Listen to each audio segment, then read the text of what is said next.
আসসালামু আলাইকুম, সকলে কেমন আছেন? চলে আসছি নতুন একটা রেসিপি নিয়ে।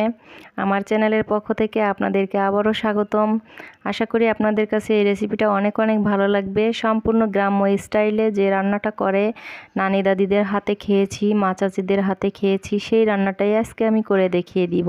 আশা করি আপনাদের কাছে অনেক ভালো লাগবে। আমার ভিডিওর সাথেই থাকবেন। ভালো লাগলে লাইক কমেন্ট শেয়ার করতে ভুলবেন না। তো বন্ধুরা চলেন মূল রেসিপিতে চলে যাচ্ছি। তো প্রথমে আমি কড়াই বসিয়ে দিয়েছি চুলাতে। তো কড়াইতে তেল গরম করে পেঁয়াজ এবং রসুন কুচি দিয়ে দিলাম। পেঁয়াজটা এবং রসুনটা সুন্দরভাবে আমি ডার্ক কালার করে ভেজে নিব।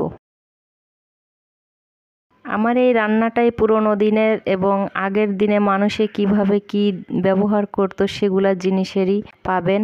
আশা করি ভিডিওটা সম্পূর্ণ দেখার অনুরোধ রইল। আর এই রান্নাটা খুবই সুস্বাদু এবং মজাদার হয়ে থাকে, সেম গ্রাম্য স্টাইলে। যে ভাত না খেতে চাবে সেও খাবে। তো দেখেন গ্রামের প্রথম স্টাইলটা হচ্ছে এটা। আমরা নারকেলের আচা বা মালই বলি যেটাকে, সেটা দিয়েই চামিচটা তৈরি করা, আর এই চামিচটাই এই রান্নার কাজে ব্যবহার করা হয়।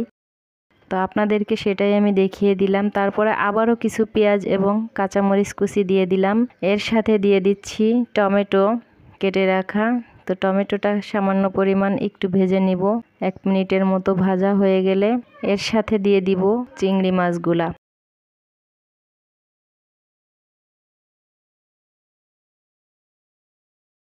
তো বন্ধুরা এরকম কোনো রান্না যদি পেতে চান অবশ্যই কমেন্টসে জানাবেন। তো দেখেন চিংড়ি মাছটা দিয়ে দিচ্ছি এখন। চিংড়ি মাছটা সুন্দরভাবে আমি লবণ এবং হলুদ দিয়ে কষিয়ে নিব। এটাই হচ্ছে গ্রামের সেই স্টাইলের রান্না, শুধু হলুদ আর লবণ কাঁচামরিচ পেঁয়াজ দিয়েই কষানো হচ্ছে, আর কোনো মশলা এখানে ইউজ করা হচ্ছে না। দেখেন টমেটোটাই সিদ্ধ হয়ে গেছে এবং ভাঙা ভাঙা বা মশলা জাতীয় হয়ে গিয়েছে, এরকম করেই নিতে হবে, এর কোনো কাঁচা গন্ধ থাকবে না। এই পর্যায়ে দিয়ে দিলাম একটু ধনিয়া এবং জিরা গুঁড়া, সামান্য পরিমাণ, বেশি দেওয়া যাবে না। তো এখন দিয়ে দিচ্ছি আমি লাউটা ধুয়ে কেটে রাখা হয়েছে, আগে থেকেই প্রসেসিং করা ছিল।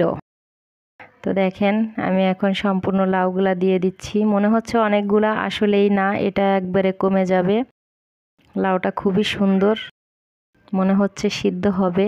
তো দেখা যাক রান্নার শেষ মুহূর্তে কি হয়। তো মিশিয়ে নেওয়া হয়ে গেল। এখন কিছুক্ষণের জন্য ঢেকে দিচ্ছি। ঘুরে আসছি কিছুক্ষণ পর। এখন দেখি লাউটা সিদ্ধ হয়েছে কিনা। এখন নেড়ে চেড়ে দিচ্ছি। লাউটা অলরেডি ভেঙে গিয়েছে। লাউটা খুবই সুন্দর সিদ্ধ হয়ে গিয়েছে। অল্প সময়েই রান্নাটা হয়ে যাবে ঝটপট। তো দেখেন পানিটা তো শুকিয়ে গিয়েছে। এই মুহূর্তে আমি আর একটু ঝোল রাখার জন্য আর সামান্য একটু পানি ব্যবহার করব। বন্ধুরা এখন দেখতে পাচ্ছেন এই ঝোলটা শুকিয়ে গিয়েছে। এখন আমি ঝোল রাখার জন্য সামান্য একটু পানি ইউজ করছি। এই পানিটা থেকেই একটু ঝোল রাখবো। এই লাউ চিংড়িটা আমি রান্না করছি খুব সুন্দর মাখা মাখা করে। তারপরে আরেকটা গ্রাম্য স্টাইল শিলপাটার সাহায্যে আমরা মশলাটা বেটে নিচ্ছি। এটা হচ্ছে শুধু জিরা, কাঁচাও হতে পারে এবং ভেজেও নিতে পারেন জিরাটা। তারপরে এই যে পেঁয়াজটা ভেজে রেখেছিলাম এটাই সুন্দরভাবে বেটে মশলা জাতীয় করে তারপরে দিয়ে দেওয়া হবে। ঝোলটা যখন নামিয়ে নিব তরকারিটা তখনই। এই যে সেই চামিচে করেই উঠিয়ে নিলাম। তারপরেই ঝোলের ভিতরে মশলাটা দিয়ে দিচ্ছি, সুন্দরভাবে মিশিয়ে নেওয়া হচ্ছে। তো দেখেন খুবই সুন্দর একটা রান্না, খুব সুন্দর একটা ফ্লেভার।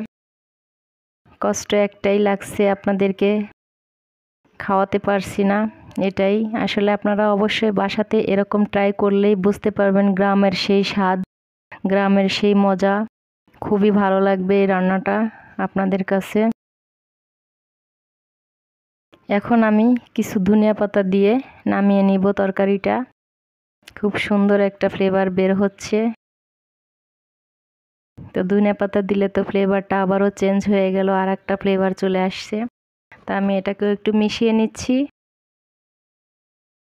মিশিয়ে নেওয়া হয়ে গেলে তরকারিটা এখনই নামিয়ে নিচ্ছি। দেখেন ঝোল বেশি ঝোল থাকছে না, সামান্য মাখা মাখা হয়ে গিয়েছে, আর নামিয়ে নিলে আরও একটু কমে যাবে। তো এখন আমি নামিয়ে সার্ভ করে দেখানোর পালা বন্ধুরা। তো আমি সার্ভ করে আপনাদেরকে দেখিয়ে দিচ্ছি। আশা করি আমার এই রান্নাটা আপনাদের কাছে অনেক অনেক ভালো লেগেছে। আর ভালো লাগলে আবারও বলছি, লাইক কমেন্ট শেয়ার করতে ভুলবেন না। প্লিজ প্লিজ আমার চ্যানেলটা অবশ্যই সাবস্ক্রাইব করে নেবেন আর বেল আইকনটি বাজিয়ে নোটিফিকেশনটা অন করে রাখবেন। নিত্য নতুন ভিডিও পেতে অবশ্যই কমেন্টসে জানাবেন। সবাই ভালো থাকবেন, সুস্থ থাকবেন। আল্লাহ হাফেজ।